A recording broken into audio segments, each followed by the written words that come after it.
Bom, encerrando aí o assunto de funções, nessa parte inicial aí do estudo das funções, a gente vai falar da aula 4, que é da função inversa. Bom, a função inversa só é possível de ser determinada quando nós temos uma função que é f, estabelecida de a em b, onde essa f tem que ser necessariamente bijetiva. E lembrando que bijetiva, a partir da aula anterior, inclusive, é aquela que simultaneamente ela é injetiva e sobrejetiva. No caso, f de a em b como sendo f de x igual a 2x, seria uma função do tipo bijetiva. Quando nós estabelecemos, então, a inversa dela seria f de b em a, onde a g de x agora passa a ser x sobre 2. O que é importante estabelecer a partir desse exemplo? Que o domínio da f ela vai ser igual à imagem da g. É a primeira relação que a gente consegue fazer. E mais, simultaneamente, o domínio da g ela tem que ser igual à nossa imagem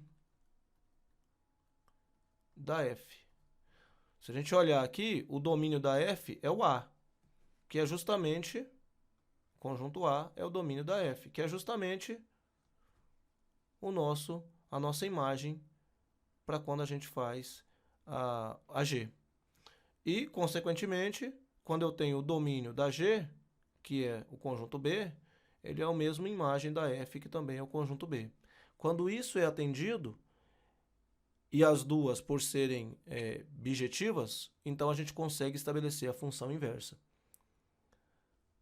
Como que a gente vai representar a função inversa? A gente vai dizer que a g de x é simplesmente a f de x elevado a menos 1. Então, a menos 1 da f de x. Bom, agora a gente pode tentar olhar para isso aí com relação ao diagrama de modo geral. Como que seria o diagrama de modo geral?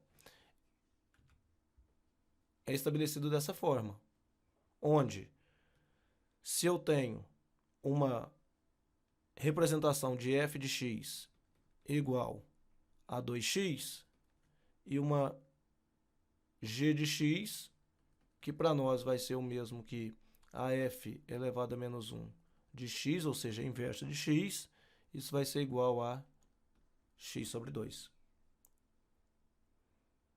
Percebam que f ela está estabelecida de A para B e a g está estabelecida de B para A. Então, se a gente observar aqui, ó, no nosso diagrama aqui eu tenho a f sendo essa e a g sendo essa.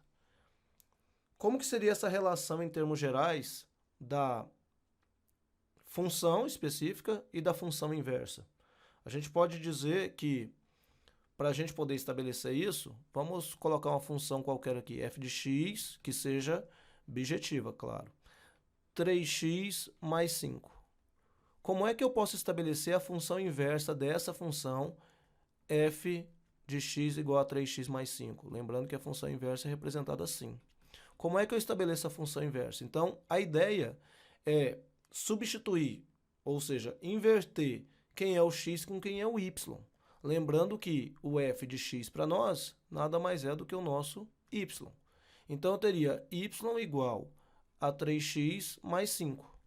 Fazendo a inversão dos dois, trocando o x pelo y, eu vou ter que x é igual a 3y mais 5.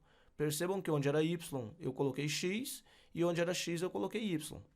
E agora eu vou isolar novamente o meu y para poder encontrar a função que vai ser a inversa de f. Ou seja, eu vou inverter as duas equações, então 3y mais 5 é igual a x. Eu vou fazer 3y igual a x menos 5.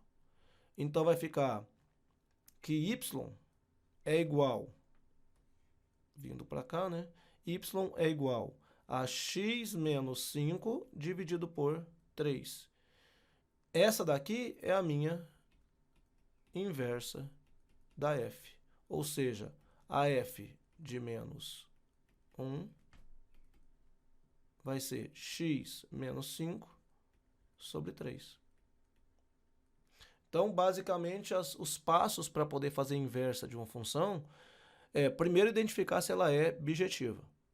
Identificando se ela é bijetiva, o segundo passo seria trocar a posição do x com a posição do y. E depois, isolar o y novamente. Quando você faz esse procedimento, você encontra a inversa da sua função. E é isso. Muito obrigado.